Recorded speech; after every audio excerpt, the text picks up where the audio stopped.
بیرون ملک بیٹھے ہوئے بعض یوٹیوبرز کا ریاست مخالف بیانیہ ان کے خلاف گہرا تنگ ہو رہا ہے اور ان کے خلاف بڑی کارروائی ہونے والی ہے. اس کی تفصیل میں آپ کو بتاؤں گا. پھر جناب چڑیا کی خبر غلط ثابت ہو گئی. عمران خان سے اڈیالہ جیل میں کس کس کی خفیہ ملاقات ہوئی. کہانی کا نیا رخ سامنے آ گیا. اس میں کیا حقیقت ہے, اس میں کیا حقیقت ہے. ایک طرف منتیں ترلے اور دوسری طرف دعوے, یہ میں آپ کو بتاؤں گا. پھر محمود خان اچکزئی صاحب ہیں, سینئر سیاستدان ہیں, ان کی نئی شرارت سامنے آئی ہے. ویسے تو پاک بھارت کشیدگی جنگ میں وہ پراسرار طور پہ خاموش رہے, کوئی تقریر نہیں کی, کوئی بیان نہیں دیا, لیکن انہوں نے پی ٹی آئی کو قائل کر لیا کہ وزیر اعظم کو ہٹانا ہے, عدم اعتماد لاؤ, اسپیکر کو ہٹانا ہے, عدم اعتماد لاؤ, اور عدم اعتماد لائی جا رہی ہے دونوں کے خلاف. اس کی میں کہانی آپ کو بتاؤں گا ناظرین. بسم اللہ الرحمن. ناظرین میں ہوں طارق سمیع, ڈیلی ممتاز ڈیجیٹل کے ساتھ. ناظرین سب سے پہلے میں آتا ہوں ناظرین ریاست مخالف بیانیہ اور پاک بھارت جنگ کے دوران, حالیہ کشیدگی کے دوران باہر بیٹھے ہوئے, پاکستان سے باہر بیٹھے ہوئے وہ یوٹیوبرز, وہ صحافی جنہیں ماضی میں پالا گیا تھا ایک خاص مقصد کے لیے, سیاسی مقصد کے لیے, میاں نواز شریف کے خلاف استعمال کیا گیا تھا انہیں. پاناما لیکس ہو, ڈان لیکس ہو, سوری کہانیوں میں یہ کردار ابھرے تھے اور ان کرداروں کو واٹس ایپ پہ میسج جاتا تھا اور وہی اپنے پروگراموں میں وہ بولتے ہوتے تھے, کہانیاں گھڑ کے پیش کرتے ہوتے تھے. اور اس میں ابھی لمبی بات ہو جائے گی, ماضی کی باتیں ہیں, پھر کسی وقت کروں گا. لیکن اب نئی خبر آئی ہے. ہمارے ایک دوست ہیں بہزاد سلیمی صاحب, انہوں نے خبر بریک کی ہے کہ جی پی ٹی اے نے حکومت سے اجازت مانگی ہے کہ ریاست مخالف بیانیہ جو باہر بناتے ہیں لوگ, فوج کے خلاف پروپیگنڈا کرتے ہیں, پاکستان کے خلاف پروپیگنڈا کرتے ہیں, ان کے چینلز کو, یوٹیوب چینلز کو پاکستان میں بند کیا جائے, اور اس پر عمل شروع ہونے والا ہے. اس خبر کے مطابق جو ترجمان ہے پی ٹی اے, انہوں نے بھی تصدیق کر دی ہے کہ عمران ریاض ہیں, صابر شاکر ہیں, ایک صدیق جان صاحب ہیں وہ پاکستان میں بیٹھے ہوئے ہیں, ان کا نام بھی اس لسٹ میں شامل ہے. شہباز گل جرنلسٹ نہیں ہیں, وہ ایک الگ مخلوق ہیں. محیط پیرزادہ ہیں, احمد نورانی کا پہلے ہو چکا ہے یوٹیوب چینل بند پاکستان میں. تو یہ ساری کہانی, میں اس خبر کی تھوڑی سی تفصیل ناظرین ذرا شیئر کرتا جاؤں تاکہ پھر آپ کو بھی سمجھنے میں آسانی ہوگی. اس میں یہ بتایا گیا ہے خبر میں کہ یہ یوٹیوب چینل جو ہیں انڈیا میں بڑے غور دیکھے جا رہے ہیں جی, اور یہ پروپیگنڈے میں ملوث ہیں, اور یوٹیوب کی انتظامیہ کو پوری تفصیلات اس حوالے سے بھجوائی جا رہی ہیں. جو ترجمان ہے پی ٹی اے, انہوں نے بھی اس بات کی تصدیق کی ہے کہ ایسے لوگوں کے خلاف کارروائی کے لیے حکومت سے ہدایات لی جا رہی ہیں. حکومت کو ایک لسٹ ہم نے بنا کے بھیجی ہے, اور اس میں احمد نورانی ہیں اور وقار صاحب ملک, ان کا پہلے ہی چینل بلاک ہو چکے ہیں پاکستان میں. تو یہ ایک پہلو ہے. ایک ہیں صاحب محیط پیرزادہ. ناظرین آپ کو یاد ہوگا یہ غالباً 2016-17 کی بات ہے, 17 کی شاید بات ہے, کہ وہ دبئی گئے. ان کے والد محترم ڈاکٹر تھے اور وہ زیر علاج تھے. تو یہ اور سرگرمیوں میں رہتے تھے, ان کی عیادت نہیں کرتے تھے. تو فیملی نے کا دباؤ پڑا, رشتہ داروں کا, بہنوں کا, تو یہ عیادت کرنے چلے گئے. وہاں عیادت کرتے ہوئے اسپتال کے عملے نے ان کو پکڑ لیا کہ یہ زبردستی جائیداد کے ایک ایفیڈیوٹ بنا کے لے گئے, انگوٹھے ان کے لگوا رہے تھے, اور ان کی بہن نے بھی شکایت کی. یہ والی صاحب ہیں. پھر ان صاحب کو 2009-10 میں پیپلز پارٹی کے دور میں پاکستان ٹیلی ویژن میں ملازمت دی گئی اور اینکر بھرتی کر لیا گیا. شاید اس وقت فردوس عاشق امان وزیر تھیں. اور پھر یہ آگے بڑھتے گئے.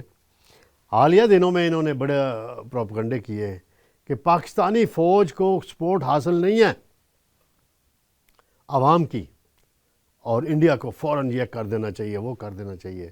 کوئی اور بھی لوگوں نے بھی اس طرح کی باتیں کی.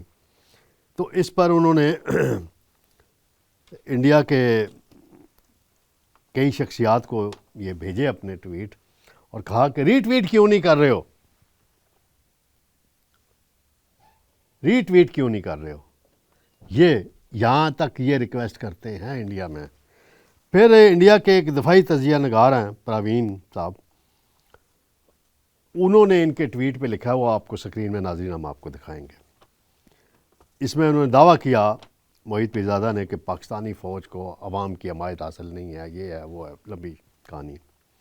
اس پر وہ کہتے ہیں کہ یہ بکواس ہے. اسٹوپڈ کا لفظ انہوں نے انگلش میں استعمال کیا ہے.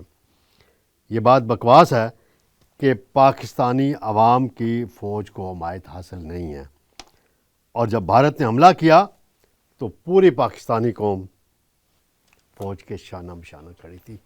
یہ انڈین تجزیہ نگار کہہ رہا ہے, اور یہ محیط پیرزادہ جو پاکستان کے شہری ہے اور یہاں کے قومی خزانے یعنی پی ٹی وی جس پہ ہم 35-50 روپے ہر شہری دیتا ہے بجلی کے بل میں, وہاں سے تنخواہ لیتا رہا ہے, اور وہ مودی کا بیانیہ بیچ رہا ہے. شرم سے ڈوب مرنا چاہیے ایسے لوگوں کو. بہرحال بات دوسری طرف چلی جاتی ہے. یہ ہیں یہ لوگ. اب ناظرین دوسرا معاملہ ہے عمران خان صاحب کا. پاپولر ہیں نہیں ہیں, آج کل وہ آ رہی ہیں, ساری ڈیٹیل آ گئی ہیں کہ کون پاپولر ہے. پاکستان کی فوج زیادہ پاپولر ہے تمام سیاستدانوں سے. جنرل عاصم منیر کا ڈنکا بج رہا ہے. وہ حماد صاحب ہیں پشاور کے جرنلسٹ, انہوں نے ایک واقعہ سنایا ہے کہ پرانا فاٹا قبائلی علاقوں میں جن کو ہم کہتے ہیں, وہاں ریلیاں نکلیں, وہاں لوگ اسلحہ لے کر آ گئے کہ ہمیں بارڈر پہ جانے دیں گے. اور وہ وہاں کے ڈپٹی کمشنر تھے شاید, وہاں گئے, انہوں نے روکا, ان کو سمجھایا لوگوں کو کہ ممکن نہیں ہے, بارڈر پہ فوج لڑ رہی ہے. فوج نے کہا ہے کہ ابھی آپ کی بارڈر پہ ضرورت نہیں ہے. ایک بزرگ تھے, کوئی 60-70-80 سال کی, 70-80 سال ان کی عمر تھی. انہوں نے سول سرونٹ کو کہا کہ یہ پہاڑ پہ پتھر رکھو, دیکھو میرا نشانہ ٹھیک ہے تو مجھے. پھر انہوں نے اس ڈپٹی کمشنر کو کہا, یا اے سی تھا جو بھی سول سرونٹ, کہ آہستہ سے کہ حافظ جنرل عاصم منیر صاحب کو میری سفارش کر دینا, میں نے بارڈر پہ لڑنے جانا ہے. یہ ہے پاکستانی عوام کا جذبہ. اور وہ امریکہ میں بیٹھا ہوا محیط پیرزادہ ایسی ایسی فضول باتیں کرتا ہے. عمران خان صاحب کا میں تذکرہ کرتا چلوں. کچھ دنوں سے نجم سیٹھی صاحب نامی گرامی آدمی ہیں, کچھ تعارف کی ضرورت نہیں ان کے لیے. وہ کہتے ہیں ان کی چڑیا نے خبر دیا ہے کہ کوئی اہم عسکری شخصیت انہیں ملی اور انہیں کہا آپ کے بغیر ہم جنگ نہیں جیت سکتے, آپ کے بغیر ہم یہ نہیں کر سکتے. تو وہ جو 2019 میں ابھی نندن کا طیارہ گرا تھا, اس وقت نواز شریف جیل میں نہیں تھا. اس کے 5 دن بعد مریم نواز کو جیل سے گرفتار نہیں کیا گیا تھا. وہ بھی تاریخ ہے نا. تو اس وقت کوئی ڈیمانڈ کی تھی نون لیگ نے کہ پہلے نواز شریف کو رہا کرو تو ہم انڈیا کے خلاف موقف کی, حکومتی موقف, فوج کے موقف کی حمایت کریں گے. نہیں کی تھی, بلکہ بریفنگ میں بھی نہیں آئے تھے عمران خان صاحب. تو باجوہ صاحب نے بریفنگ دی تھی. تو وہ اب آئی ہے کہ جی یہ اس پر آج محترم عرفان صدیقی صاحب نے پکسے اڑا دیے جی. عرفان صدیقی صاحب بزرگ سینٹ میں پارلیمانی لیڈر ہیں نون لیگ کے, اور وہ کہتے ہیں کہ اڈیالہ جیل میں عمران خان سے کسی قسم کی کوئی ملاقات نہ کسی حکومتی کی ہوئی, نہ کسی خفیہ والے کی, ایجنسی والے کی ہوئی, اور نہ ہی کوئی الچی ہوا, نہ ہی کوئی بات چیت ہو رہی ہے. اور یہ انہوں نے بات کی ہے. پھر وہ کہتے ہیں کہ حالات بدل گئے ہیں, ترجیحات بدل گئی ہیں. سیز فائر وہاں ہوتا ہے جہاں دونوں فریق فائرنگ کر رہے ہوں, اور یہاں تو فائرنگ سوشل میڈیا پہ اور باقی معاملات میں پی ٹی آئی کی طرف سے کی جاتی ہے، یہ عرفان صدیقی صاحب کا۔ پھر انہوں نے کہا صدر ٹرمپ نے جو بیانات دیے ہیں، جو بات کی ہے، تو واضح ہو جائے ترجیحات کیا ہیں۔ تو یہ اب کہانی، اب عرفان صدیقی صاحب بھی بڑے باخبر، بڑے سینئر صحافی ہیں، کالم نویس ہیں، جو اب نون کا حصہ ہیں، ٹھیک ہے۔ وہ تو مشاہد حسین سید بھی صحافی تھے، اور پھر کاف لیگ میں آئے، نون لیگ میں آئے، پھر نون لیگ میں آئے، وہ بھی اپنا تجزیہ کرتے ہیں، وہ بھی بڑا باخبر رہتے ہیں۔ تو میری بھی ادھر ادھر سے میں نے چیک کیا ہے ذمہ دار لوگوں سے، کوئی ایسی ملاقات نہیں ہوئی۔ بیرسٹر گور ہی پیغام رسانی کر رہے ہیں اور کہہ رہے ہیں ہاں نہ میڈیا کو نہ پتہ چلے، ہم نے مذاکرات کرنے ہیں، اور جس کے ذریعے مذاکرات کرنے ہیں، یعنی ان مذاکرات کو ثبوتاز کرانے کا منصوبہ جو ہے، وہ اب محمود خان اچکزئی صاحب نے سنبھال لیا جی۔ ناظرین، ایک تنقید آتی ہے نواز شریف صاحب پہ کہ انہوں نے بیان نہیں دیا، ٹھیک ہے، جائز بات ہے۔ انہوں نے ٹویٹ کیا جس دن 10 مئی کو سیز فائر ہوا اور پاکستان فتح یاب ہوا، لیکن محمود خان اچکزئی نے اس دوران قومی اسمبلی میں کوئی تقریر نہیں کی، کوئی بیان نہیں دیا۔ ریکارڈ پہ ہے تو محمود خان اچکزئی صاحب فورم حاضر ہے، اپنا بتا سکتے ہیں موقف۔ قراردادیں پاس ہوئیں بھارت کے خلاف، بھارتی جارحیت کے خلاف، مسلح افواج کے حق میں، وہ اسمبلی میں نہیں۔ اور وہ تو محترم اسپیکر ہیں ایاز صادق صاحب، انہیں حوالدار تک کا لقب دیتے رہتے ہیں، طنز کرتے رہتے ہیں۔ تو اسپیکر صاحب نے ایک دفعہ اسمبلی میں ہی کہہ دیا تھا کہ مجھے فخر ہے کہ آپ نے مجھے حوالدار کا لقب دیا، حوالدار تو پاکستان کے لیے بارڈر پہ جان دیتے ہیں۔ یہ تو اب نیا پلان آیا ہے، یہ کافی عرصے سے لگے ہوئے تھے اچکزئی صاحب، کہ پی ٹی آئی عدم اعتماد کی تحریک لائے اسپیکر کے خلاف اور وزیر اعظم کے خلاف۔ عددی اکثریت تو ان کے پاس ہے نہیں، 172 لوگ چاہیے، اور پی ٹی آئی اور اس کے اتحادی جتنے ہیں ان کی تعداد جو ہے 110 تک ہے، بنتی ہے۔ اور بس وہ مقصد ہے اسپیکر کو متنازع بنانا۔ یہ وہی اسپیکر ہیں جس کے ذریعے مذاکرات کیے، یہ وہی اسپیکر ہے جس کے بارے میں کل پرسوں بیرسٹر گور صاحب ہیں جو چیئرمین پی ٹی آئی کے ہیں، انہوں نے بڑی مثبت رائے دی۔